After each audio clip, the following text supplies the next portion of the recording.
کہ کوئی چیز فری نہیں ملتی کربلا میں نجف میں، اللہ انہیں خوش رکھے۔ تو دو ہی وجہ سے مشہور ہے، یا نجف، نجف کہتے ہیں نئے جف، نئے کہتے ہیں نہر کو، جف کہتے ہیں جو خشک ہو گئی۔ دنیا کی وہ واحد نہر ہے جو خشک ہونے کے بعد بھی ساری کائنات کو فیض پہنچا رہی ہے۔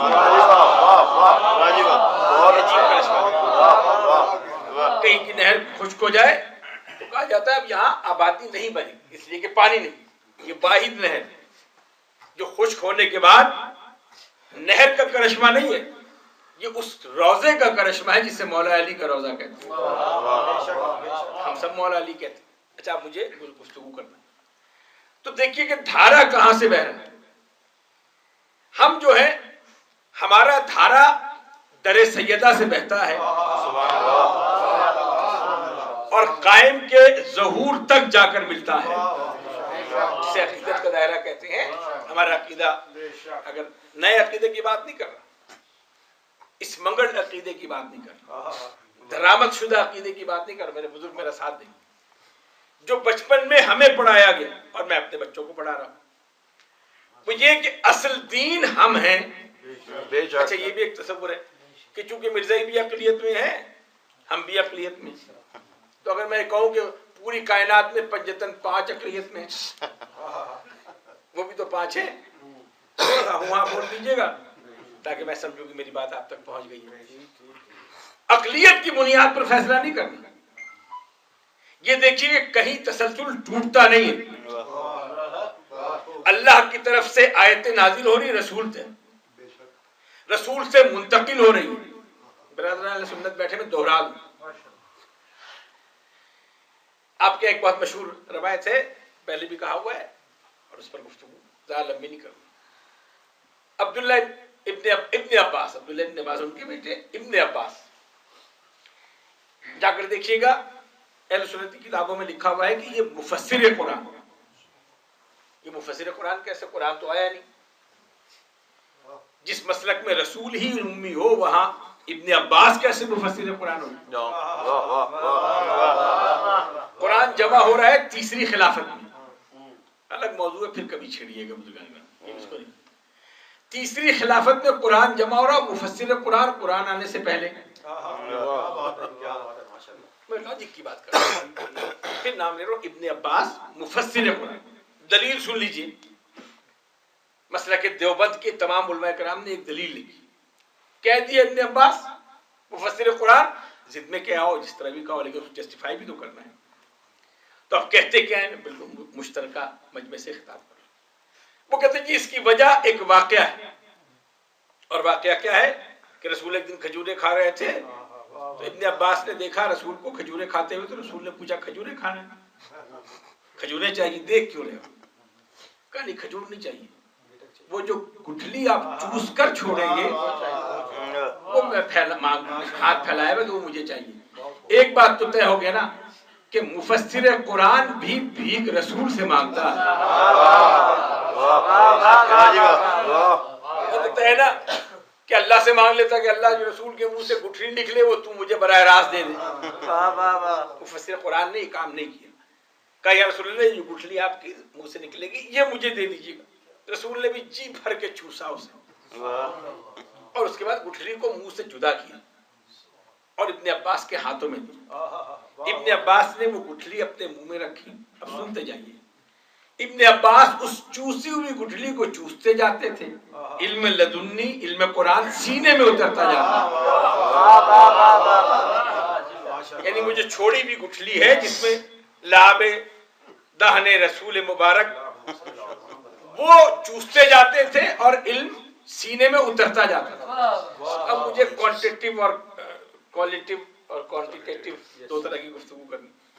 جو گٹھلی میں لگے ہوئے لعاب دہن کو چوسے وہ تو مفسر قرآن، اور جو براہ راست زبان رسالت کو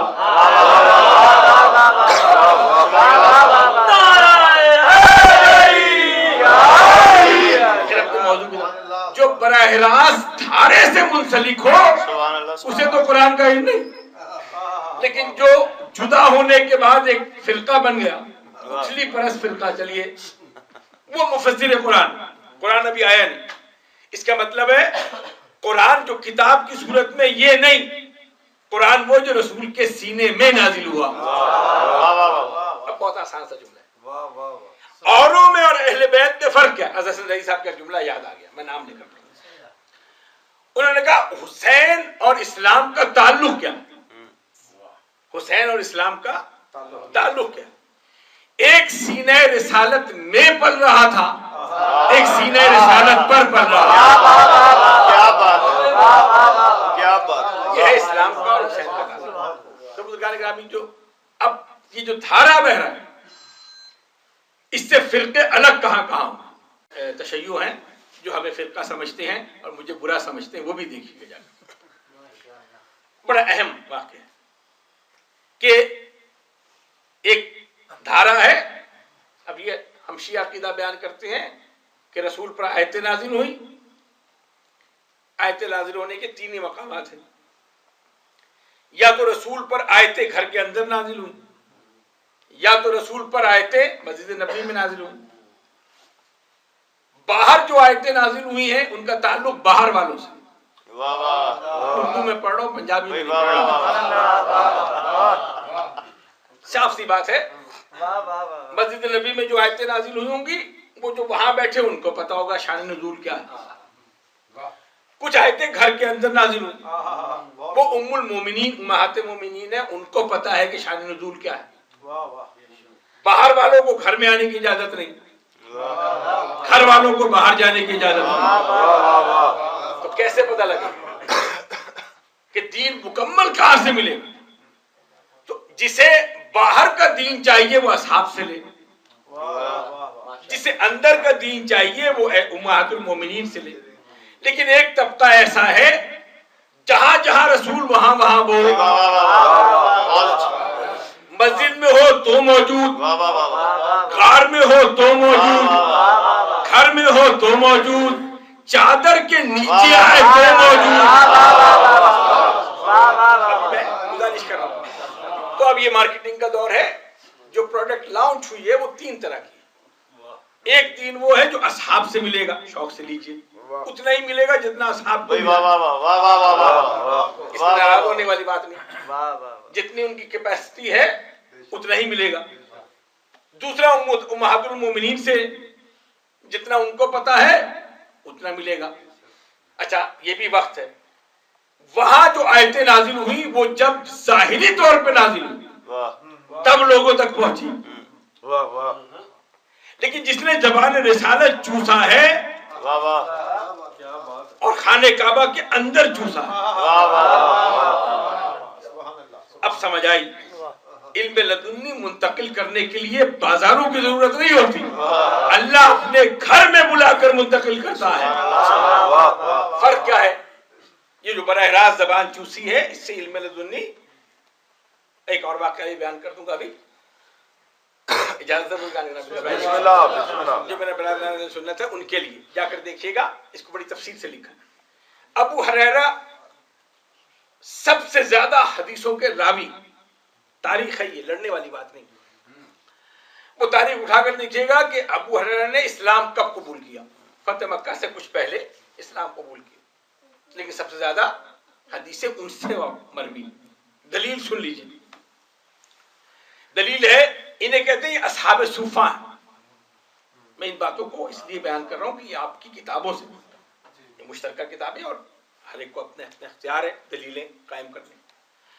اصحاب صوفہ کہتے ہیں مسجد نبوی کے باہر ایک چبوترا تھا, اسے وہاں آ کر لوگوں نے بیٹھ گئے, عشق رسول میں گرفتار ہو گئے کہ ہم یہاں سے اٹھیں گے نہیں. انہیں کہتے ہیں اصحاب صوفہ. وہ وہی بیٹھے رہتے, رسول آئے نہ آئے, بلائے نہ بلائے, وہی بیٹھے رہتے. انہیں کہتے ہیں اصحاب صوفہ. ان میں حضرت ابو ہریرہ شامل. اچھا ان سے پوچھا گیا کہ یہ حدیثیں اتنی کیسے یاد ہیں؟ اسلام تو بہت بعد میں قبول کیا, کہ آپ کو پتہ نہیں. ایک دن رسول کے پاس لوگ ہدیہ لے کر آیا کرتے. رسول کے پاس دودھ میں ایک پیالے میں دودھ لے کر آئے محبت کرنے والے لوگ مسلمان. تو رسول پوچھتے تھے یہ کیا ہے؟ کہتے تھے یہ صدقہ ہے. تو رسول ہٹا دیتے تھے, تم کھا لو. لیکن آپ کے لیے ہدیہ ہے, محبت سے لے کر آئی. ایک بوڑھی عورت بکری کا دودھ لے کر آئی. رسول نے وہ دودھ کا پیالہ پیا, ایک گھونٹ پیا, اور اندر سے کسی ام المومنین نے بلوایا تو رسول اس پیالے کو, میں بڑی مستند روایت پڑھ رہا ہوں, رسول اس پیالے کو وہیں رکھ کر چلے گئے. ابو ہریرہ جو اصحاب صفہ میں تھے, یہ رسول سے ملنے آئے, تو انہوں نے دیکھا کہ رسول نہیں ہے اور ایک دودھ کا پیالہ پڑا ہے, چونکہ اور کوئی ذریعہ معاش نہیں تھا, یہ تو رسول کی کریمی ہے. بزرگان گرامی, رسول کے صدقے آج تک لوگ کھا رہے ہیں, اس میں کوئی برائی نہیں ہے. رسول کا صدقہ کھانا برائی نہیں, ہم تو کھاتے ہی یا حسین کا صدقہ ہے یا رسول کا صدقہ ہے. تو وہ دودھ کا پیالہ انہوں نے پی لیا. اب رسول جب واپس آئے تو انہوں نے دیکھا ابو ہریرہ کو, محبت بڑی تھی آپس میں, انہوں نے مسکرا کے کہا کہ ابو ہریرہ تم, انہوں نے کہا یا رسول اللہ. اب جملہ سنیے, رسول کا چھوڑا ہوا دودھ پینے کی وجہ سے اتنی کشادگی آ گئی کہ احادیثوں کا ذخیرہ سینے میں دفن ہو گیا. یہ دو واقعات آپ کے سامنے سنائے, مجھے صرف اتنی سی بات پوچھنی. چھوڑی بھی گٹھلی چوسے وہ مفسر قرآن, جو چھوڑا ہوا دودھ پی لے وہ مفسر حدیث, اور جو پلا ہی رسول کی زبان پر. اور یہ خانہ کعبہ میں ہوا ہے یہ واقعہ. اہل سنت کے بہت اعلی, بہت مشہور امام رضا, جن کی نعتیں آپ نے بہت سنی, ان کے جملے کہ خانہ کعبہ کے اندر علی کو پیدا اس لیے کیا, توجہ رکھیے گا, بہت ہیں جملے, اس لیے پیدا کیا. یہ میڈیسن والے لوگ جانتے ہیں کہ ادھر ادھر کا وائرس نہ لگ جائے. براہ راست بچے کو دودھ دیتے ہوئے یہ خیال ہوتا ہے عام معاشرے میں کہ انہیں ایسی جگہ جہاں پر وائرس کا کم سے کم خطرہ ہو, اور مکہ تو وائرس سے بھرا پڑا تھا بغض کے وائرس سے. تو خانہ کعبہ میں رسول نے اپنی زبان علی کے دہن میں دے دی, علی زبان چوستے رہے اور علم قرآن منتقل ہوتا رہا, بلکہ ہو گیا. صدف سے قبل ہی کوہر کو آپ دیتا ہے, بہار دور ہو پھر بھی گلاب دیتا ہے. ظہیر علم لدنی کا معجزہ یہ ہے, علی سوال سے پہلے جواب دیتا. بس ایک واقعہ اور سنا کر گفتگو ختم کر دوں. تو جو مرکزی دھارا ہے اس سے جڑے ہوئے لوگ, اس میں خلافت راشدہ بھی, چلے خلافت راشدہ بھی اسی مرکزی دھارے کا حصہ ہے, جب رسول موجود ہے تو مرکزی دھارے کا حصہ. لیکن تاریخ کا ایک عجیب واقعہ ہے, وہ میں سنا کر اور گفتگو ختم کر دوں, تاکہ دوبارہ مجھے یہ نہ کہیں کہ مشترکہ مجمع ہے. کیوں مشترکہ مجمع کی مجلس پڑھنا بہت مشکل کام ہے. اپنوں میں سے کوئی بات کر لو, مشترکہ مجلس میں پڑھنے سے یہ ہوتا ہے کہ اپنے خاموش ہو جاتے, دوسرے بولتے ہی نہیں. دونوں طرف سے مشکلات ہیں. اپنے والے ڈر کے خاموش ہو جاتے ہیں کیونکہ غلط جگہ داد نہ دی, شکیل صاحب تو چلے جائیں گے, رہنا ہم نے یہی ہے. اب واقعہ سن لیجئے, بہت اہم واقعہ ہے, وہ ہے علامہ ہلی علیہ رحمہ کا واقعہ. 4 امام ہیں, امام ابو حنیفہ, امام مالک, امام شافعی اور امام حنبل. یہ 4 امام ہیں جن سے یہ اہل سنت کا مسلک ہے, اور ہم مسلک جعفری کہلاتے ہیں. اچھا یہ بھی ذہن میں سوال ہمارے بچے بھی پوچھ سکتے ہیں کہ ہم مسلک جب اصل دین ہے تو ہم مسلک محمدی کیوں نہیں کہلاتے, ہم مسلک علوی کیوں نہیں کہلاتے, ہم مسلک حسنی کیوں نہیں کہلاتے, ہم مسلک حسینی کیوں نہیں کہلاتے, ہم مسلک امام زین العابدین کیوں نہیں کہلاتے, ہم مسلک امام محمد باقر علیہ السلام کیوں نہیں. بس یہ سوال بہت ہے. ہم مسلک جعفریہ کیوں کہلاتے ہیں؟ یاد رکھیے, مسلک کی تقسیم ہوئی امام جعفر صادق کے دور میں. میں واقعہ بیان کر دیتا ہوں, سمجھنا آپ کا کام ہے, اس کے بعد نیاز کھلانا نہ کھلانا یہ بھی آپ کا کام ہے. بہت اہم واقعہ. علامہ ہلی, اللہ آپ کو لے جائے مولا علی کے روضے کی زیارت پر, جو ہی مرکزی دروازے سے داخل ہوں گے دائیں طرف ایک قبر ہے, اس پر لکھا ہے علامہ ہلی. یہ علامہ ہلی مسلک جعفریہ کے واحد شخصیت ہے جن کا لقب ہے علامہ, یعنی علامہ کا مطلب علامہ ہلی. میں آج کی بات نہیں کر رہا, آج تو مجھے بھی پسند ہے علامہ کہنے کا, میں شرمندگی سے اپنے نام کے ساتھ لگاتا نہیں. علامہ کا مطلب علامہ ہلی. جب آپ پرانی کتابیں دیکھیں گے علامہ نے فرمایا, اس کا مطلب علامہ ہلی. ان کا ایک واقعہ سن لیجئے اور شاید مجھے معاف کر دیں, اس کو گفتگو ختم ہو جائے گی. ایک بادشاہ نے اپنی زوجہ کو طلاق, اللہ کا شکر ہے اسلامی نظریاتی کونسل نے طلاق پر پابندی لگا کر اور سزا تجویز کر کر بتا دیا نہ پہلے صحیح تھی نہ اب صحیح ہے. اچھا یہ آج کا واقعہ نا اسلامی نظریاتی کونسل کے چیئرمین کو جا کے پکڑیے, ہمارے متھے نہ لگی, صاف سی بات ہے. واقعہ سن لیجیے. ایک بادشاہ نے طلاق دی. علامہ ہلی کا دور کون سا ہے؟ جہاں محمد امام ابو حنیفہ, امام مالک, امام شافعی, ان کا دور گزر چکا ہے. 350 سال کا گیپ ہے, یعنی رسول کے دور میں اور ان کے دور میں 350 سال کا. ابھی میں سناتا ہوں واقعہ تو آپ کو بات سمجھ آ جائے گی. شاید پہلے بھی سنایا ہوا لیکن کیونکہ لنک کر رہا ہے موضوع سے. ایک بادشاہ نے غصے میں آ کے طلاق دے دی. اب بادشاہوں کا غصہ تو آپ کو پتا ہے, بادشاہ بلا لے تو سینٹ کا الیکشن چھوڑ کر جانا پڑتا ہے, اپنا ملک چھوڑ کر جانا پڑتا ہے. بادشاہ اس نے غصے میں آ کر طلاق دی. اب جو غصہ ٹھنڈا ہوا اب اس نے کہا کہ یہ تو ہو نہیں سکتا. اس سے بڑی شرمندگی. اس نے کہا علماء کرام کو بلاؤ. فوراً آ گئے. جو دربار میں ہمیشہ رہتے ان کو آنے میں کون سی دیر لگتی بزرگان. اسے دربار سجایا اور اس نے کہا کہ میں نے اس حالت میں طلاق دیے. ہو گئی. ابو حنیفہ کے ماننے والے کھڑے ہوئے, انہوں نے کہا سرکار ہو گئی. ہماری فقہ کے مطابق 3 دفعہ غصے میں طلاق دینے سے ہو جاتی ہے. امام مالک, امام شافعی, امام حنبلی سب سے پوچھ لیا, سب نے کہا حل. اب جو حل بتایا تو چہرے پہ غصہ آ گیا.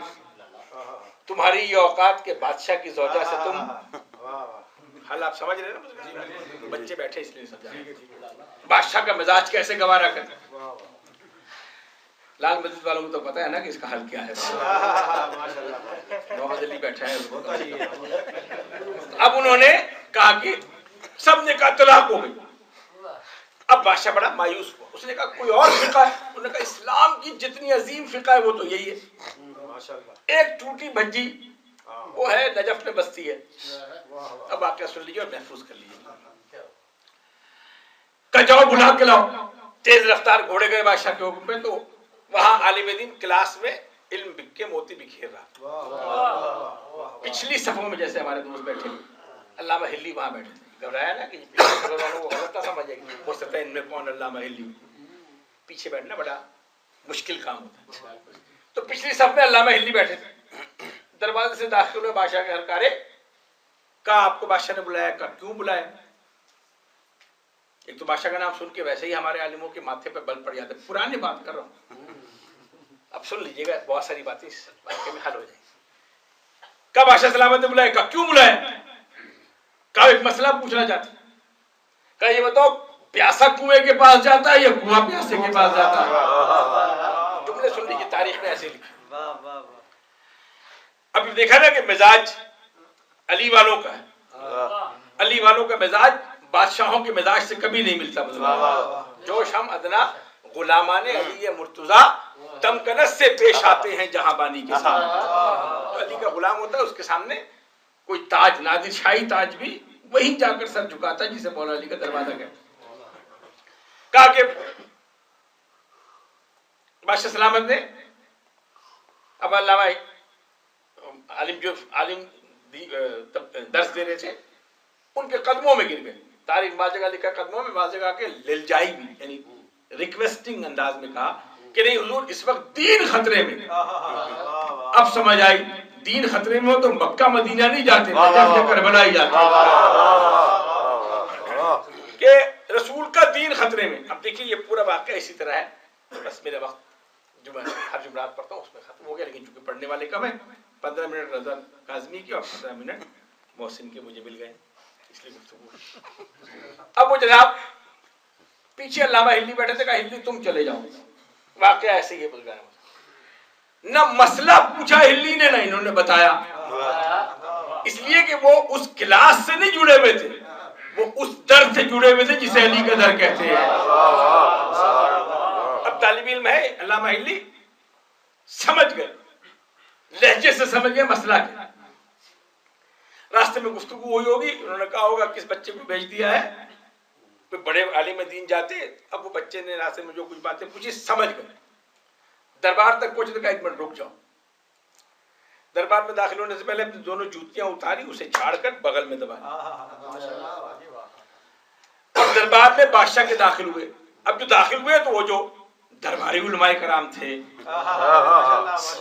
وہ سارے, انہوں نے ایک طرز بڑا لہجہ کہا کہ بادشاہ سلامت کسے بلا لیا جسے دربار میں آنے کی بھی تمیز نہیں ہے. اس پر علامہ ہلی نے پلٹ کے جواب دیا, ہم کبھی درباروں میں گئے ہوں تو ہمیں تمیز ہے. واقعے کو واقعے کی طرح سن لیجیے. اب جو جوتیاں دیکھی, کہا تم نے جوتیاں بغل میں کیوں دبائی؟ کہا بادشاہ سلام مجھے ڈر تھا کہ آپ کے دربار سے میری جوتیاں چوری ہو جائیں. دیکھیے کیسے مسئلے کو حل کیا, کتنی بڑی شخصیت. اب جو بادشاہ نے سنا کہ میرے دربار سے, اس نے غصے میں کہا میرے دربار سے اور جوتیاں چوری ہو جائیں. کہا جب رسول کے دربار سے چوری ہو سکتی تو آپ کے دربار سے کیوں نہیں ہو سکتی؟ نعرہ تکبیر, اللہ اکبر, نعرہ تکبیر, اللہ اکبر, نعرہ رسالت, یا رسول اللہ, نعرہ رسالت, یا رسول اللہ, نعرہ حیدری, یا حیدری, لندن صلوات, اللہم صلی علی. واقعی کی تصدیق کے لیے کچھ کتابوں کا نام بتا دیتا ہوں. کوکب الدری آپ کی بڑی مشہور کتاب ہے, اور جو تاریخ کی کتابیں طبری ہے, تاریخ فرشتہ ہے, ابن خلدون ہے, ان میں یہ واقعات درج ہیں, یہ واقعہ خاص طور پر. اور علامہ ہلی کی جو کتابیں ہیں ہمارے مسلک میں اس میں بھی واقع. اب بادشاہ کو غصہ آیا کہ میرے دربار سے, کہا جب رسول کے دربار سے چوری ہو, کہا کس نے چوری کیوں؟ دیکھیے اس کو گستاخی نہ سمجھیے گا, واقعہ جب کسی کو سمجھانا. انہوں نے کہا میرا یہ خیال ہے کہ حضرت ابو حنیفہ نے چورائی ہوگی. کھڑے ہو گئے وہ سارے. انہوں نے کہا کس جاہل کو بلا لیا آپ؟ اسے یہی نہیں پتا کہ اس کے رسول کے اور ابو حنیفہ کے درمیان 150 سال کا فاصلہ ہے. یعنی کیا گفتگو کر رہا ہے یہ, یہ بھی نہیں پتا کہ 150 سال کے فاصلے پر جوتی کیسے چرائی جا سکتی ہے.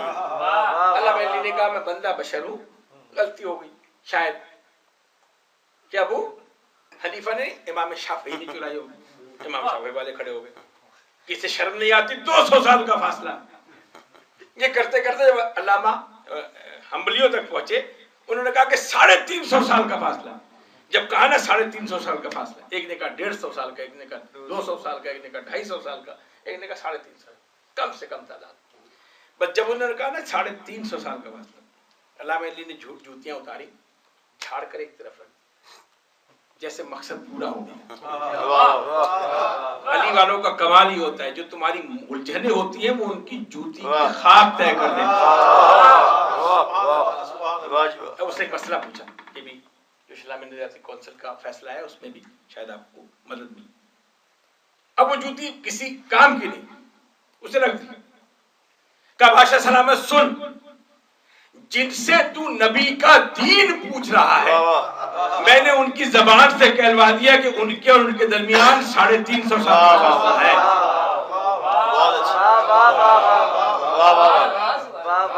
آؤ میں بتاتا ہوں جن میں ایک لہجے کا بھی فاصلہ نہیں ہے. بلا فصل ہم کہتے نا, کلمہ پڑھتے ہیں کہ علی بلا فصل خلیفہ. تو جب اللہ سے فاصلہ نہ ہو تو رسول سے کیسے ہو سکتا ہے؟ کہا کہ ہم وہ ہیں جو ایک لمحے کا بھی فاصلہ نہیں.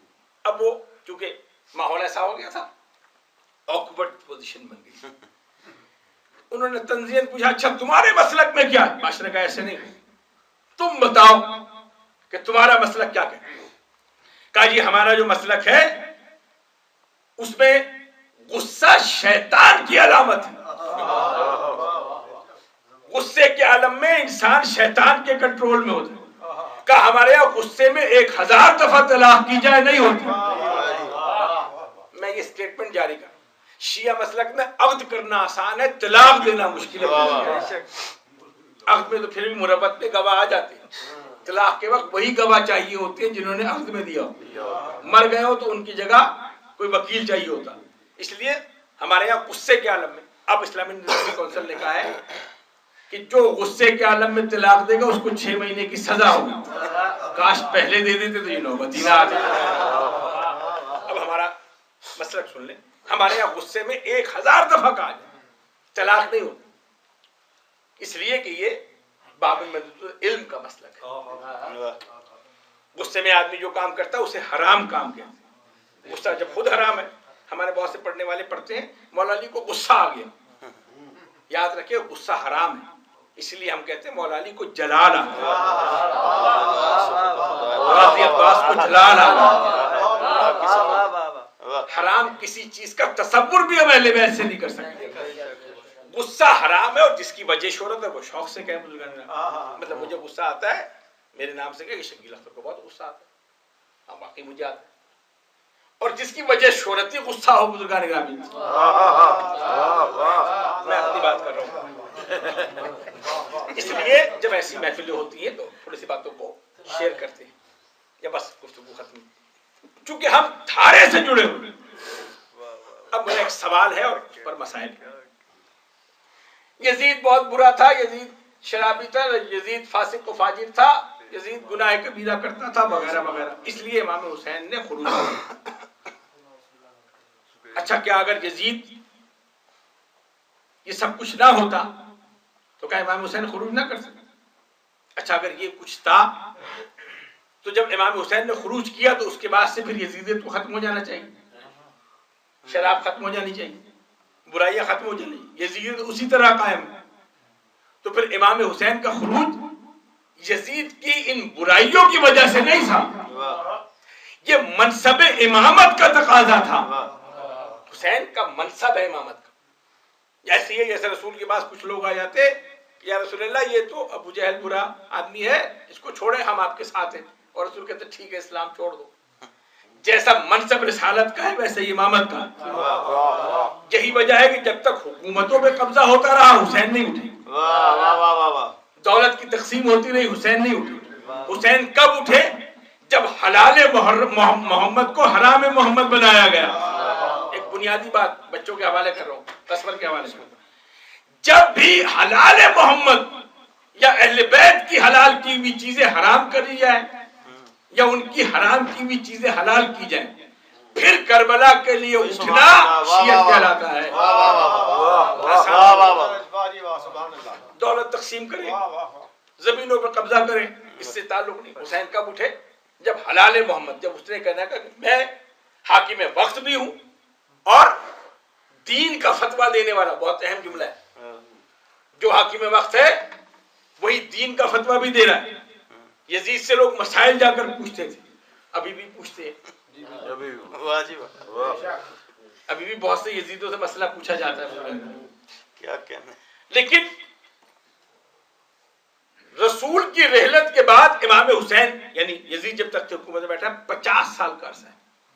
50 سال میں نوبت کیا ہوئی کہ جو حاکم وقت ہے چاہے کتنی ہی برائیاں کیوں نہ, 4 خلفائے راشدین کو قتل ہونے کے بعد, اہل بیت کو مسمار کرنے کے بعد, اب وہ حاکم وقت بھی ہے اور دین کا فتویٰ دینے والا بھی. 50 سال کے بعد یہ نوبت آ گئی. سلام کیجئے حسین کو کہ 1400 سال کے بعد گزر جانے کے بعد دین الگ ہے, سیاست الگ ہے. بزرگان بڑے سے بڑا سیاسی لیڈر ہو, دین نکاح مولوی سے ہی پڑھائیں گے, نیر بخاری سے کیوں نہیں پڑھواتے بزرگان گرامی؟ جو تو آپ کے شہر کا نمائندہ بابا روان سے کیوں نہیں پڑھواتے, سراج الحق سے کیوں نہیں پڑھواتے؟ چلیے, اس لیے کہ کربلا کے بعد اب یہ اقتدار ہے کہ اقتدار تمہارا جو مرضی, لیکن دین تمہارے قبضے میں نہیں ہے. دین کا فیصلہ وہی کرے گا جو عالم دین ہو. یہ کربلا کی تقسیم ہے, یہ امام حسین کا بس ختم. وجہ کیا کہ 50 سالوں میں اسلام یہاں تک پہنچا اور 1400 سال آنے کے بعد بھی ابھی تک مسجدوں سے اذانوں کی آوازیں آ رہی ہیں. بس 2 جملے. بڑی مصیبتیں سہی رسول نے. طائف میں پتھر کھائے, شیب ابی طالب میں گھاٹی میں وقت گزارا, جناب ختیجہ اسی صدمے سے رحلت میں ہوئی ان کی. یہ سب مسائل, لیکن ایک مسائل جو رسول کے بعد شروع کہ بابا آپ کے بعد مجھ پر ایسی مصیبتیں پڑی کہ اگر دن کی روشنی میں پڑھتے تو وہ رات میں تبدیل. بس کبھی سوچئے گا